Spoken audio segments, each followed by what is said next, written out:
Hey guys, welcome back to my channel. Today I want to showcase a cool composition that I used to be Scarab King Hard on my free-to-play account, and I did it earlier today and I just wanted to get it out to you guys, showcase it, and basically it's a very similar video I've done in the past showcasing a certain champion, an epic champion that I used to beat that pretty much carries the entire run, but we are on my free-to-play account and the stats are a lot more lower than it was on my other Taragi, so it's just to give you an idea of what it actually requires and what you can do to fix it, or maybe like add more stats certain spots, or maybe like give you an idea basically of how to beat it, how I did it anyways. But there are other options as well available, so I'll give you that. It pretty much is one champion. It's one champion that pretty much carries the entire load, and the rest of the champions here are just fillers and you could just replace it with other champions. Now I do have, well, these are the 5 champions I use. I use 2 uncommon champions, Incubus. They're pretty much just there to die. Like, I don't really, it doesn't matter. You could use them, you could fill in that role with like more damage if you want to blow by the waves faster or whatever, but I don't really need it because I have a Hefrak here. So Hefrak is just used to blow by the waves, and that's pretty much it. If you don't have a Hefrak, you can replace it with any other AoE champion. Just his objective is just to get by the waves, the wave 1 and wave 2. That's it. He's not needed for the Scarab King. He's just there to clear the waves. That's it. Now, the other champion here that I use is going to be Beauregard the Elder. Now, this champion is also filler. He is not necessary to beat this. He's not a requirement. You can use any other champion out there that has a resist aura or maybe even an accuracy aura for all battles. And the reason why I'm using him is because he does provide a 50 res in all battles, and he's the highest I have as far as my champions go. Yeah, so I'm using Beauregard for just for that lead, just to have the extra resistance on my Taragi, and this is the main champion, guys. Taragi is so amazing in Scarab King. Now there's other champions you can replace him with to beat Scarab King, like Uros if you have it, if you've done the secret rooms. I haven't completed all the secret rooms to acquire him yet, and there's other champions that can also do it, like Burgess. Burgess is a lot more better to use on the first rotation of the Scarab King. The second rotation of the Scarab King that comes out, it's a little bit more difficult because the affinity is not as, I guess, like beneficial for the Burgess, but it's still doable with him, but the requirements are going to be a little bit more than it was. Now Taragi is also great in this rotation because he is a blue affinity and the Scarab King is a green affinity. So if he's a green affinity, he's going to be weak landing a lot of hits and whatnot. So really great to use Taragi here. And the reason why Taragi is so good is because he has a passive ability here. Whenever he's attacked, he has a 50% chance of placing a 5% poison debuff on the attacker for 2 turns, occurs once per hit.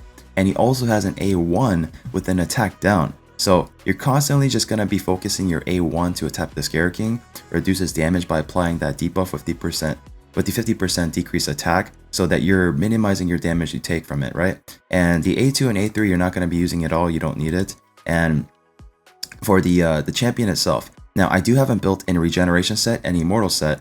And immortal set, I use it because I do want the extra HP percentage that it comes with, of course. And regeneration set, obviously, because it keeps him alive, right? Every turn you get 15% HP, so it's really handy. As far as the stats goes, we are going to be going with, now this is really low stats. Like, this is like, I guess you could say bare minimum.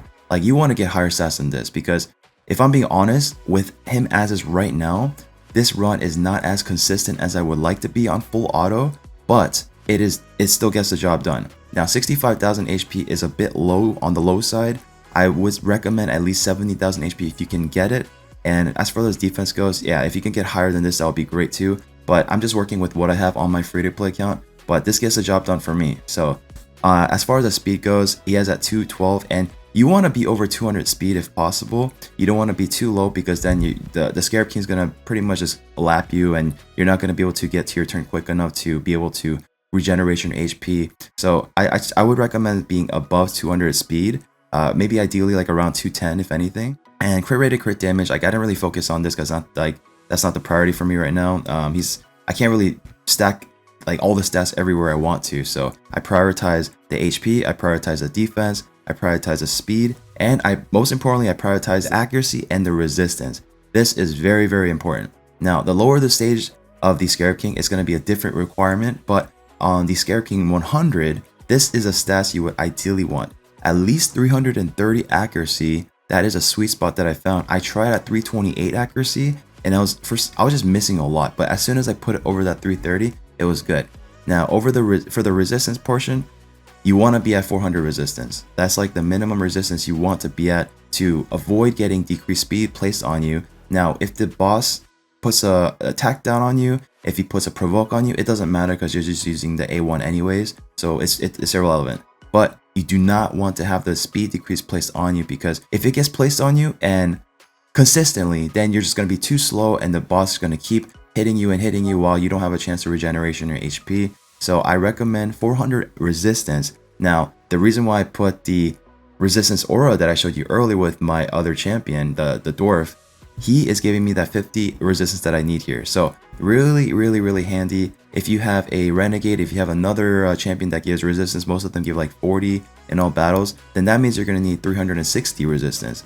Now, if you can hit 400 resistance without needing the I guess like the resistance aura, then I'd recommend you going with like a speed aura, right? Then you don't have to go as high as this. But even if you have the speed aura on top of this kind of speed, then that would be even better. So that would just like increase your chances of completing the run full auto like more easily. All right, so the key thing here that you want to focus on when you have the Toragi setup, right, is going to be the blood shield accessory.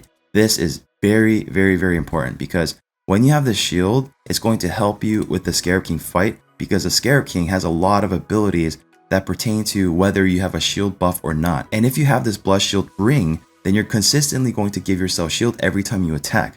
So that's going to help you tremendously. If you don't have this, it's gonna be brutal. Okay, it's gonna be really hard for it to work unless you have a crap ton of HP, crap ton of defense, and a lot more stats than this. But this is what's helping us get by. So blood shield accessory, key, really important. So these are the stats requirements I would recommend for Scarab King 100. Now these are not the easiest to acquire, but I was able to get it done on my free-to-play account with whatever gear I had left like laying around. So hopefully you guys are able to get it done too.